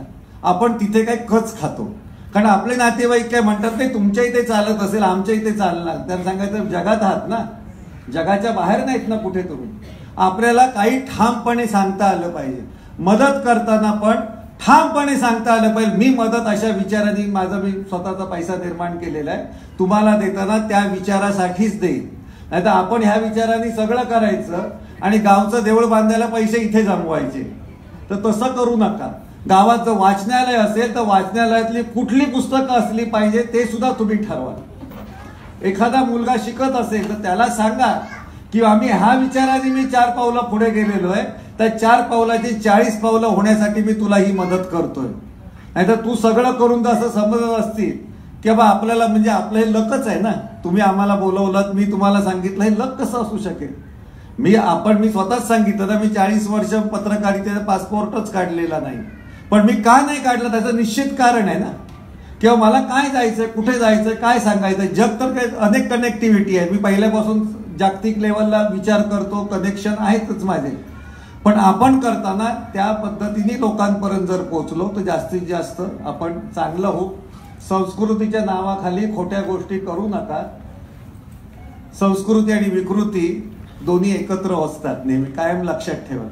आपण म्हणतोय की महाराष्ट्राची परंपरा आहे, संस्कृती आहे, अशाच पद्धतीने केलं पाहिजे. पण नीट त्याचा अभ्यास करा. तुम्ही चिकित्सक असाल, तुम्ही इथवर लांब आलात. संस्कृती आणि विकृती एकदा दोघी एकत्र चाललेल्या होत्या.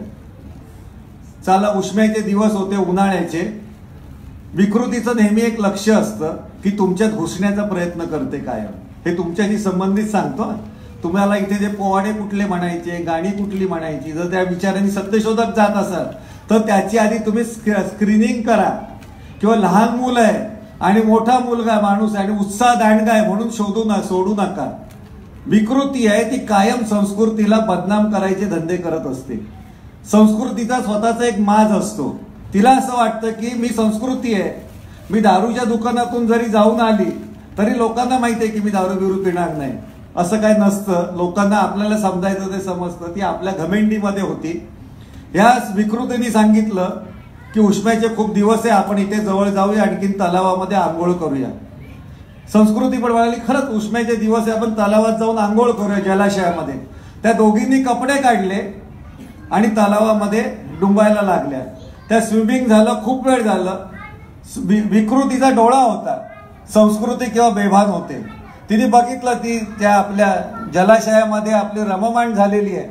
तेवढ्यात तिने काय केलं, डोळा चुकवून ती बाहेर आली, काठावरती आली आणि विकृतीने आपल्या अंगावरती संस्कृतीचे कपडे घातले आणि ती ठुमकत ठुमकत राजरोज चालायला लागली. इथे संस्कृती भानावरती आली, बाजूला बघते तर विकृती नाही. तिला वाटलं की जवळजवळ हिला लवकर घरी जायचं असेल म्हणून गेली असेल, कारण विचार चांगला ना नेहमी. त्याप्रमाणे तिने अजून थोडा वेळ घालवला आणि काळोख पडायला लागला तशी काठावरती आली. काठावरती आले तर आपले कपडे तिच्याकडे नव्हते, काठावरती नव्हते, तर तिचे विकृतीचे कपडे तिथे पडलेले होते. म्हणून तिने तरी सुद्धा तिचा चांगला विचार, चुकून बिचारीचं झालं असेल, कपडे घालण्यामध्ये काही फरक झाला असेल म्हणून तिने काय केलं की आपण चांगलेच आहोत, आपण कपड्यात काय, कपड्यातला माणूस महत्वाचा, असं म्हणून तिने विकृतीचे कपडे अंगावरती घातले आणि 4 पावलं चालायला लागली. तर ती विकृतीचे कपडे घातलेली संस्कृती तिच्या अंगावरती लोक दगड फेकायला लागले, छितू करायला लागले. ती घाबरली, पळाली आणि कुठेतरी दडून बसली. आणि दुसऱ्या बाजूला ही जी विकृती होती ती संस्कृतीच्या नावाने गावभर फिरायला लागलेली आहे. कळलं की नाही? तिचे तो कपडे जर थोडेसे ओढून बघितले तर तिच्या आतमध्ये काय ते दिसेल. तर संस्कृतीच्या गप्पा मारणाऱ्यांना तुम्ही किंमत देऊ नका. त्यांच्या आतमधली विकृती आहे ती कायम शोधा आणि जिथे आपली खरी संस्कृती आहे सत्यशोधक विचाराची, ती संस्कृती जग जाहीर कशी होईल याचा विचार करा. ती करायची गरज आहे. कारण ही आता आपण जे खरं सांगतो लोकांच्या भल्याचं ते चांगलं नाही असं लोकांचं मत आहे. भावना दुखावतात असं बोलते, भावना बिवना सगळं आपल्या आपल्या पद्धतीने चालतं. त्याचं भय नसावं, त्याचं व्यापकीकरण असावं. त्यासाठी आपला आटापिटा तुमचा सुद्धा असेल. जास्त वेळ घेत नाही, कारण का हे असं चालू राहिलं तर 5-5, 6-6 तास चालू राहील. ते एक गोष्ट राहील, दुसरी गोष्ट राहील, तिसरी गोष्ट राहील. पण मला असं वाटतं की तुम्ही रॅशनल विचार करा. विमानातनं आलेल्या माणसांनी विज्ञानाचा विचार 100% केला पाहिजे आणि कायमच केला पाहिजे. लोक इतके मूर्खासारखे वागतात सांगतो ना, विज्ञानाच्या गोष्टी करतात, विमानात बसलं की गणपती बाप्पा मोरया बोलतात. गणपतीने विमान चालवलं काय? तो चालवणारा माणूस कसा आहे तो नीट बघा ना आधी. प्यायला बिलाय काय, त्यांनी काय सगळं कॉम्प्युटराईज नीट केलंय की नाही बघा ना. लोक अत्यंत ढोंगी असतात. तुम्ही मुंबईला बघितले असेल, ट्रेननी लोक जातात, बाहेरगावच्या ट्रेन असतात ना, तेव्हा तो कुठे चढतात ना तर डब्याला हार घालतात, पण तो ड्रायव्हर कोण नीट आहे तो बघत नाही. डब्यात बसल्यानंतर तो बाजूचा कोण त्याचा धर्म तपासतात, त्याची जात तपासतात, पण गाडी चालक कोण आहे त्याचा धर्म आणि जात तपासत नाही. इतके स्वार्थी लोक आहेत. अशा स्वार्थी जगामध्ये आपलं कर्तृत्व सिद्ध करायचं असेल तर आपण कायम अलर्ट असलं पाहिजे, सावधान असलं पाहिजे असं वाटतं. म्हणून मी तुम्हाला ह्या सगळ्या गोष्टी सांगितल्या. ह्या जगामध्ये खूप कमी शिकलेल्या माणसांनी खूप प्रचंड काम केलं. जसं मी मगाशी अण्णाभाऊ साठेचं सांगितलं, त्या माणसाने फॉरेनला गेला, त्याचं नाव गेलं होतं. त्याची गोष्ट सांगतो आणि थांबतो मी. खूप सांगण्यासारखं खूप आहेत अण्णाभाऊ साठेबद्दल. हे कमीत अशिक्षित माणूस काय करू शकतो तो बघा. 64 सालामध्ये रशिया आणखीन भारत जेव्हा हे झाला, करार झाला, तेव्हा भारतातून मोठं एक शिष्टमंडळ रशियाला गेलं आणि त्याच्यामध्ये वेगवेगळे कलावंत होते. ते वेगवेगळे कलावंत म्हणजे लता मंगेशकर होत्या, राज कपूर होता, अजून वसंत साठे होते, म्हणजे पूर्वीचे मंत्री जे होते तेही होते. असे अनेक लोक होते. त्यांचं मंत्रिमंडळ आपलं हे सगळं शिष्टमंडळ घेऊन नेहरू तिथे गेले. नेहरू तिथे गेल्यानंतर पहिल्यांदा तिकडच्या पत्रकारांनी विचारलं की तुमच्या ह्याच्यामध्ये वेगवेगळे कलावंत लेखक सगळे आहेत, अण्णाभाऊ साठे आहेत का म्हणून. अण्णाभाऊ साठे आहेत का म्हटल्यानंतर नेहरू म्हणाले, नेहरू चरकले. आणि ते मगाशी बघितलं ना काचोळे आणखीन ते करत होते तमाशातला एक फट, तुम्ही जो मोहिते करत होते, एकाने एक बोलायचं दुसऱ्याने बोलायचं, तो तमाशातला राजा असतो. शिपायांनी कानफटात मारली की राजापर्यंत जाते, राजाने कानफटात मारली की खाली परत शिपायापर्यंत जाते. नेहरू म्हणाले की आमच्याकडे अण्णाभाऊ साठे आहेत का. ते म्हणाले की काय आलेले नाहीत, काही माहिती नाही, पण ते खूप मोठा माणूस आहे. बोलून गेले, कारण समोरच्या माणसाला अण्णाभाऊ साठेचं नाव काढल्यानंतर विचारायची हीच आली, म्हणजे त्यांची परीक्षा घ्यायची वेळ आली. ते हो म्हणाले. आणखी नंतर तो सकाळचा ते म्हणाले हो म्हणाले, तर तुम्हाला त्यांच्याबद्दल काय माहिती आहे का. तर म्हणे संध्याकाळी मी सविस्तर भाषण करणार आहे, त्याच्यामध्ये मी अण्णाभाऊ साठेबद्दल मी सांगेन तुम्हाला विशिष्ट माहिती काय जी असेल ती.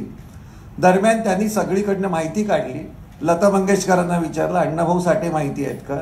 ते म्हणाले कोण अण्णाभाऊ साठे. त्यांना फक्त गायीचं माहिती आहे, बाकीचं काय नाही माहिती आहे. जगामध्ये काय चाललेलं आहे, परिस्थिती काय, काही माहिती नाही.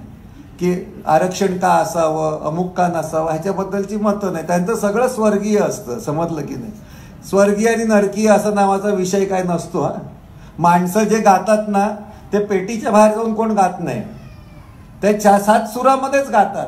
आपल्याला वाटतं ते स्वर्गीय आहे, पण गाण्यापेक्षा त्याच्यातले शब्द महत्वाचे आहेत. नुसतं आ केलं तर गाण्याला काही किंमत राहील काय. तुमचे शब्द लोकांना कळतात, तो शब्दांचा निर्माण करता असतो, तो ग्रेट असतो, म्हणून तुम्ही गातात. पण आपण काय करतो, गायिकांना महत्त्व देतो, लिहिणाऱ्याला महत्त्व देत नाही, सादर करणाऱ्याला महत्त्व देतो. आणि आपल्याला असं वाटतं की तो करतो. पण आताही स्वराज्य रक्षक मालिका चालू आहे. तुम्ही एकदम त्या अमोल कोल्हे मोठाच नट आहे, त्याच्याबद्दल काही प्रश्न नाही, पण आपण अमोल कोल्हेमध्ये गुंततो. तो जो लिहिणारा आपला गंगावणे आहेत, प्रताप गंगावणे, ह्याचं नामोनिशाण आपल्या लेखी नसतं. त्याची वाक्य तो ती बोलतो. आणि हा गंगावणे तुमच्या सातारचा आहे, गरीब घरातला आहे. तो ह्यांच्या सगळ्यांपेक्षा ग्रेट आहे, कारण त्यांनी शिवाजीची मालिका लिहिली, त्यांनी बाजीराव मस्तानी लिहिली, आणखीन तो आता संभाजी पण लिहितो. इतका मोठा माणूस आहे. पण आपण काय करतो, चेहऱ्यामध्ये फसतो ना, की अमोल कोल्हे काय स्वतःच्या मनची वाक्य बोलतो. तो सांगितलेली बोलतोय ना, तो वाक्य शब्दांमध्येच अभिनय आहे का आनेवाला असे ऐकलं तरी दिसतो ना आनेवाला. कोणती मीना कुमारीच पाहिजे असं आहे काय. ती नाही दिसलं तरी दूरचं गाणं येतं ना, ओ दूर के मुसाफिर, प्रिय पहा रात्रीचा समय सरून म्हटलं की आपल्याला वाटतं ना कुठेतरी आपली प्रिय आहे, रात्रवित्र झालेली आहे. हे मुळात शब्दांचे अर्थ आणि त्याच्या मागचा विचार आपल्याला कळला पाहिजे. लता मंगेशकरला काय माहिती नव्हतं, अनेक लोकांना माहिती नव्हतं. करत करत करत त्यांनी शेवटी संरक्षण मंत्री यशवंतराव चव्हाणांना विचारलं की अण्णाभाऊ साठे नावाचा कोणी माहिती आहे का. तर पहिलं नेहरूंना यशवंतरावांनी विचारलं की कुछ लपडा हो गया क्या म्हणून. कारण अण्णाभाऊ साठे हे संयुक्त महाराष्ट्राच्या चळवळीमध्ये त्यांच्या शाहिरीमुळे, त्यांचे देशभक्त घोटाळे नावाचं त्यांचं नाटक होतं, आमची मुंबई नावाचं नाटक होतं, त्याच्यामधून ते संपूर्ण महाराष्ट्राचा पसारा सांगत होते विचारांचा. तो सांगत असल्यामुळे त्यांच्यावरती 6 वर्ष वॉरंट होतं आणि ते फरार होऊन कुठे कुठे ते आपलं शाहिरी सादर करायचे. आणि त्यांनी म्हटलं की काही लपडं झालं का. तर तो म्हणे की काही नाही. इकडच्या पत्रकारांनी अण्णाभाऊ साठे आहे की नाही विचारलं. मग यशवंतराव चव्हाणांनी नेहरूंना, पंतप्रधानांना अर्धा तास संपूर्ण ब्रीफिंग केलं. अण्णाभाऊ साठे कोण, त्यांनी काय केलं, अमुक तमुक डिटेल केलं. तेव्हाचे पंतप्रधान काय आणि आताचे पंतप्रधान काय स्वतःचं काही त्यांना माहिती नसतं, दिलेलं वाचायचं असतं. ते कागद घेऊन वाचले, एवढाच फरक होता. त्यांनी काय केलं, वाचलं. आणि एवढं सगळं केल्यानंतर अर्धा तास त्यांनी अण्णाभाऊंची थोरवी सांगितली पंडित नेहरूंनी तिथे कल्चरल शिष्टमंडळ त्यांच्या रशियासमोर. पण तो पत्रकार जे होते ते माझ्यासारखे होते. तर त्यांनी म्हणाले की तुम्ही अण्णाभाऊंबद्दल सांगितलं, तर तुम्ही अण्णाभाऊंना भेटलात का कधी. भेटलात का म्हणजे नेहरू सावध झाले. ते त्यांना असं वाटलं की हे कोणीतरी प्लांटेड केलेलं आहे की काय. तर त्यांनी म्हटलं मी भेटलो नाही, पण मी आता मुंबईत गेल्यानंतर त्यांना भेटणार. तर भेटणार म्हटल्यानंतर मराठामध्ये त्यावेळेची बातमी मोठी आलेली आहे, अण्णाभाऊ साठेंना पंडित नेहरू जाऊन भेटणार. आमचे पत्रकार मंडळी असतात ते जास्त हुशार असतात, अशा वेळी जात नाही. अण्णाभाऊ साठे एका झोपडीत राहत होते चेंबूरला. ते त्यांची खुर्ची अशी होती ते की 3 पायाची खुर्ची होती, एक पाय मोडलेला होता. कारण ते थोडंसं पिऊन ते लिहायचे सगळे लिखाण असं, कारण त्याच्याशिवाय त्यांच्याकडे पैसाच नसायचा. पण आपल्याला झोप येऊ नये म्हणून त्यांनी एक पाय खुर्चीचा मोडून ठेवला होता. आणि त्यांनी झोपडीमध्ये ते गेले पत्रकार मंडळी, आणि त्यांना विचारलं की अण्णाभाऊसाठी आज मराठामध्ये बातमी आली, तुम्ही वाचली की नाही, मोठी हेडलाईन आहे, तुम्ही वाचली पाहिजे. ते म्हणाले नाही वाचली. म्हणे अत्रेंनी तुमच्याकडे पेपर पाठवलं नाही का? म्हणे अत्रे त्याच्या धंद्यासाठी लाईन बनवलेली आहे ना त्यांनी, हेडलाईन मला पाठवण्यासाठी बनवलेली नाही आहे. असं करून ते पहिल्यांदा शांत केलं. पत्रकारांनी मग सांगायला लागले, सल्ले द्यायला लागले की तुम्ही अण्णाभाऊ साठे नेहरू इथे कसे येणार, तुम्हाला राजभवनामध्ये गेलं पाहिजे, राजभवनामध्ये जाऊन तुमची भेट होईल त्यांची. तर अण्णाभाऊ साठेंनी काय सांगितलेलं उत्तर प्रत्येकाने लक्षात ठेवा. त्यांनी सांगितलं मला नेहरूंना भेटायचं नाहीये, नेहरू मला भेटायला येणार आहे, त्यांना जर भेटायला यायचं असेल त्या झोपडीमध्ये वाकूनच यावं लागेल, मी राजभवनामध्ये जाणार नाही. इतके पत्रकार, साहित्यिक, कलावंत, विचारवंत, बुद्धिवंत, सुशिक्षित, स्वाभिमानी असतात तेव्हा शिवाजी महाराजांचं चरित्र खरं कळतं. तुम्ही तो विचार ठेवा, मोडून पडू नका छोट्या छोट्या गोष्टींसाठी. तुम्ही जितकं विचाराने वागाल तेवढा विचार मोडण्याचं काम तुमचे आप्तस्वकीय करत राहणार. तुम्हाला शिष्टाचार कळत नाही, तुम्हाला रीतीभाती कळत नाही, तुम्हाला काही कळत नाही म्हणून सांगणार, तुम्ही वाया गेला म्हणून सांगणार, आणि सगळ्यात म्हणजे तुम्ही नास्तिक आहे म्हणून सांगणार. पण मी सांगतो आपणच खरे आस्तिक आहोत, नास्तिक ते आहेत. आपल्याकडे नेहमी लोक खोटी बोलतात. मी जे सुरुवातीला सांगितलं, जे आहे ते आहे, नाही ते नाही असं म्हणणारे असतात ते खरे आस्तिक असतात. जे नाही, जे दिसतही नाही, ते आहे या भ्रमामध्ये राहतात ते खोटारडे असतात, ते नास्तिक असतात. कायम लक्षात ठेवा, देव आहे असं कोणीही सांगितलेलं नाहीये. 40 वर्षापूर्वी तुकडोजी महाराज गेले, विदर्भातली लोक असतील त्यांना तुकडोजी महाराज सांगितले. त्यांनी असं सांगितलंय, देव नव्हे जादूगार, करावया चमत्कार, हा तो व्यवहार पोटभऱ्यांचा. ते पोटभरे कोणते मी सांगायची गरज नाही. त्याच्या आधी 150 वर्ष महात्मा फुले सांगतात, कल्पनेचे देव कोरिले उदंड, रचिले पाखंड स्वार्थासाठी, थोतांडे रचुनी अज्ञा फसविती, भटे लाच खाती राजरोस.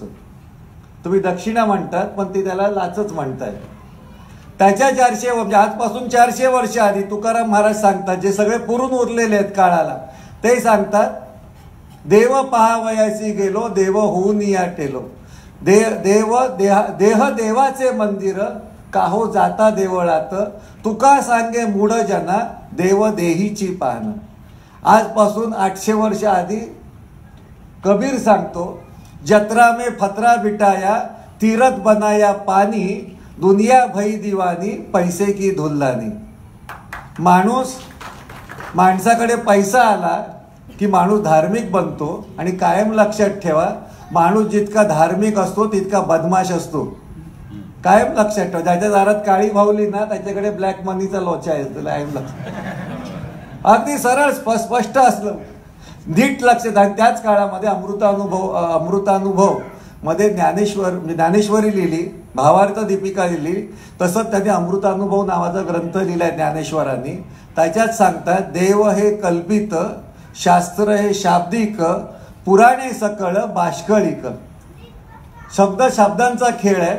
म्हणून हिंदू हृदय सम्राट बाळासाहेब ठाकरेंचे वडील प्रबोधनकार ठाकरे सांगतात, पुराण उपनिषद हे सगळं शौचकुपात टाकण्याच्या लायकीची आहे, संडासात टाकायच्या लायकीची आहे. पण आपण थोडं आपलं स्थिरस्थावर झालं की संस्कृतीच्या नावाने किंवा अजून आपल्या स्टेटसच्या नावाने ह्या सगळ्या गोष्टी करतो. आणि आपल्या पैशाचा तर नाश करतोच, बुद्धीचा गैरवापर करतोच. पण जे आपण कष्ट केलेले आहेत, आपल्याला इथवर येण्यासाठी आपल्या आईबापांनी जे कष्ट केलेले आहेत ते सगळे मातीत घालतो. कायम लक्षात ठेवा, पायानी चालतात ते फक्त अंतर कापतात, डोक्यानी चालतात ते ध्येय गाठतात. तुम्ही पायानी चालू नका, डोक्यानी चाल. एवढीशी मुंगी, तिला अक्कल ती केवढी हो. चिरडली तर तिचं रक्त येत नाही, मेंदू आहे आपण म्हणणार कसं मला सांगा. पण मुंगीचं ध्येय नक्की ठरलेलं असतं की महारावच्या घरातला साखरेचा डबा मला शोधायचा आहे. ती कुठच्या सत्संगाला जात नाही, ती कुठे अशी ते व्याख्यानांच्या कार्यक्रमाला जात नाही, कुठल्या अवतारी बुवा बाबाचा आशीर्वाद घेत नाही, तिला नकाशा वाचन येत नाही, ती गुरुकुलात जात नाही. तिचं ध्येय नक्की असतं की मला साखर शोधायची आहे. महारावच्या घरातला साखरेचा डबा माहिती नसतो. मुंगी महारावचं घर शोधते, घरातलं किचन शोधते, किचनमधला साखरेचा डबा शोधते, डब्यात शिरण्याचा मार्ग शोधते. साखरेला तोंड नाही लावत. साखर खाण्यासाठी हजारो मुंग्यांना घेऊन येते आणि एका दिवसामध्ये अर्धा डबा साफ करते. आपण मुंगीच्या अकलेनी तरी चाललं पाहिजे ना. आपण तर माणूस आहोत. शिवाजी महाराज मावळे तेवढ्याच अकलेनी चालले असतील. त्यांना बिचारांना काय माहिती होतं आपलं काय होणार आहे. कोण सत्यशोधक असतील, विचार अजून कोणी असतील, त्यांना काही माहिती नव्हतं. पण ती लोक विचारांनी चालली, बुद्धीनी चालली.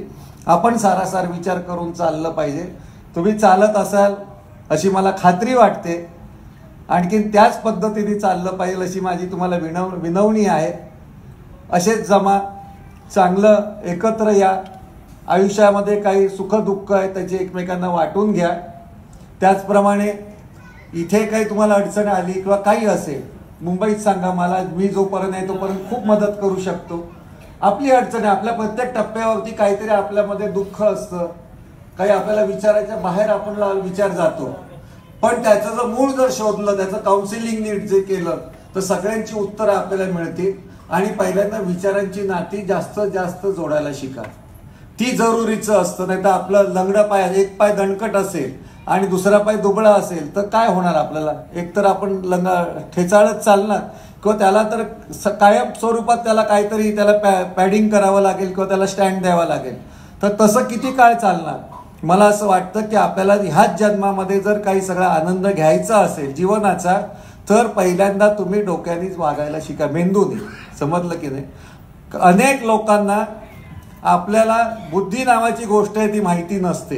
बुद्धी कशी दाखवता येत नाही. ही म्हणजे बुद्धी, ही म्हणजे कुबुद्धी असं दाखवता येत नाही. साधारणपणे लोक भावनेचा विचार करतात.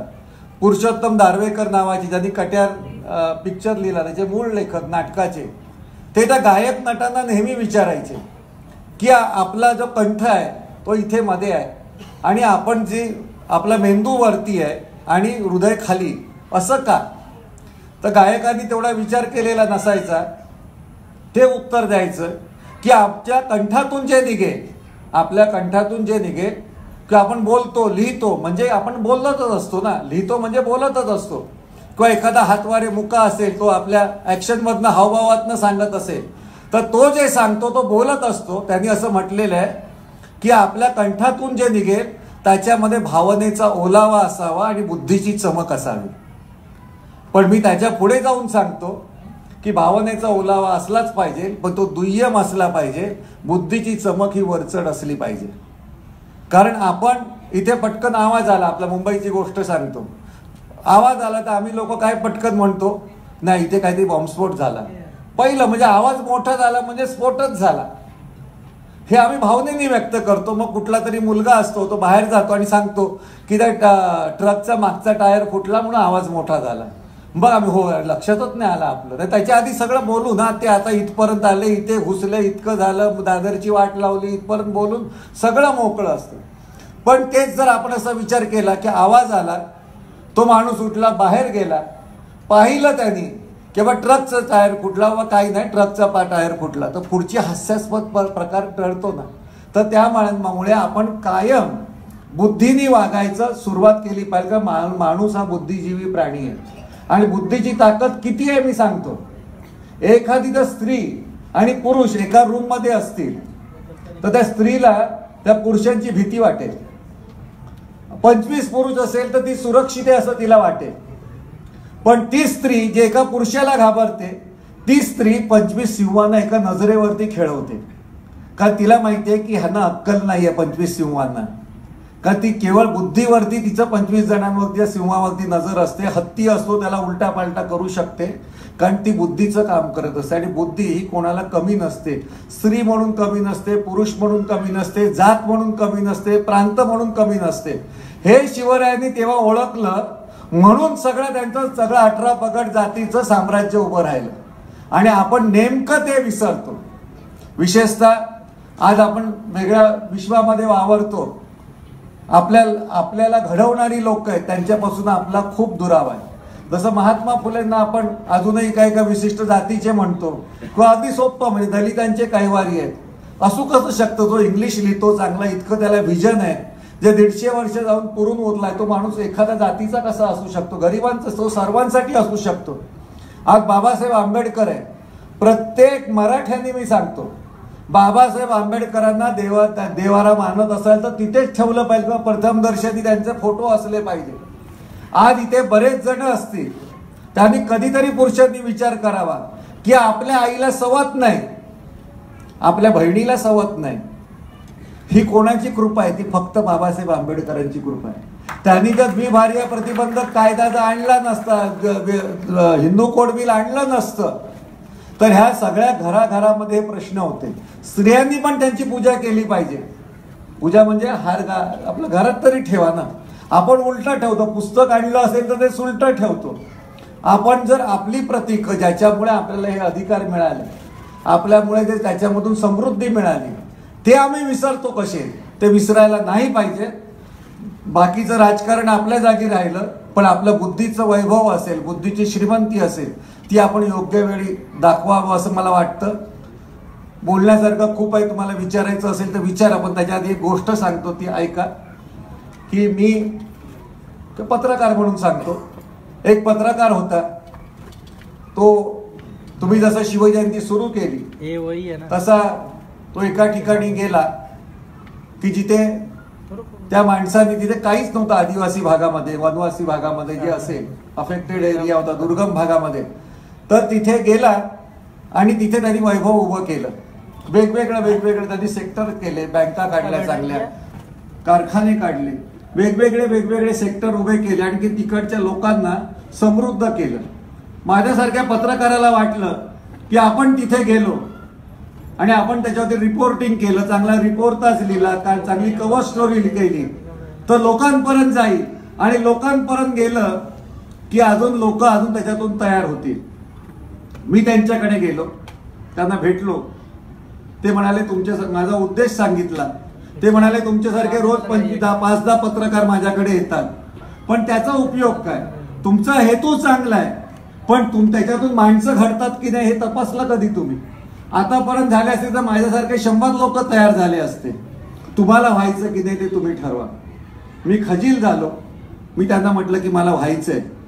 ते म्हणाले मग ठीक आहे, माझ्या वेगवेगळ्या डिपार्टमेंटचे इन्चार्ज त्यांना भेटा, त्याच्यातून माझं काम तुम्हाला भेटेल, समजून घ्याल तुम्ही, आणि संध्याकाळी मला भेटायला या. त्याप्रमाणे प्रत्येका डिपार्टमेंटला भेटलो. शैक्षणिक, सामाजिक, सांस्कृतिक उन्नती जशी केलेली कामं वेगवेगळी होती. काही पतपेढ्या काढल्या होत्या किंवा पतसंस्था होत्या, त्यांना भेटलो. सगळ्यांकडनं माहिती घेतली. माहिती घेतल्यानंतर संध्याकाळी आलो आणि वाटलं की आपण असंच काम उभं करायचं. आणि असं जर काम उभं करायचं असेल तर आपलं मग पटकन स्वप्न बघायला लागलो की 10 वर्षानंतर मी पण ह्यांच्यासारखं होणार. मग लोक माझ्याकडे येणार, पैसे मला देणार, देणगी देणार, पत्रकार येणार, ते मला विचारणार मग तुम्ही हे सगळं काम कसं उभं केलं? तर मला सांगता आलं पाहिजे ना की ह्यांनी मला असं एक वाक्य दिलं की ते वाक्य आहे, त्याच्यामुळे माझं हे सगळं विजन बदललं आणि त्यामुळे मी पुढे गेलो. मी त्यांना सांगायला लागलो मी तुमच्यासारखा बनणार, मला काहीतरी उपदेश द्या, काहीतरी संदेश द्या, काहीतरी वन लाईन थिंकिंग द्या, आपलं थिंक द्या, विचार द्या, एक लाईनीचा विचार द्या. त्याच्यामुळे मला पुढच्या काळामध्ये काहीतरी सांगता येईल की मीच पण अशा पद्धतीने झालो, कारण ह्या एका वाक्याने माझं आयुष्य बदललं. हल्ली ते सगळं शोधतात ना, सुभाषितांसारखं व्हॉट्सअपमध्ये येतं, हेच येतं ना. त्यांनी सांगितलं अजिबात मी काही सांगणार नाही. ते खाली बसलेले होते, मातीच बसलेले होते. आपल्याकडे गादा इथे सतरंज्या ठेवल्या असतात तर सगळे सतरंज्यावरती बसले असते, गुबगुबीत गाद्या दिसल्या असतात तर गाद्यावरती बसले असते. ते खाली जमिनीवरती बसले होते, मी पण जमिनीवरती बसलो. खूप तगादा लावायला लागलो की नाही मला तुम्ही माहिती द्या, सांगा, असं काहीतरी उपदेश द्या. तर त्यांनी सांगितलं मला की संदेश द्यायला मी राजकारणी नाहीये, उपदेश करायला मी कुठला बुवा बाबा नाहीये, आणि एका वाक्याचं काही विचार देण्यासाठी मी मॅनेजमेंट गुरु नाहीये. तुम्हाला वाटलं तर तुम्ही करा. तर बराच वेळ मी त्यांचा तगादा धरला की नाही मला सांगा. शेवटी ते कंटाळून उठले. उठल्यानंतर मी पहिलं काय केलं असेल ते उठले, मी पण उठलो. उठल्यानंतर बुडाला लागलेली जी माती होती ती झटकली. त्यांनी माझ्या खांद्यावरती हात ठेवला आणि सांगितलं, तुम्हाला उपदेश, संदेश, आणखीन काही एक वाक्याचा विचार हवा असेल तर देतो. तुम्हाला माझ्यासारखं घडायचंय, जायचंय पुढे. तुम्ही माझी इथे बुडाला लागलेली माती घेऊन इकडची जाऊ शकत नाही, तर माझी मती काय घेऊन जाणार. माझं असं झालं नाही, तुमचंही असं होऊन देऊ नका. आणि जे काही कष्ट करतात तुम्ही लोक, ते वाया घालवू नका. धन्यवाद.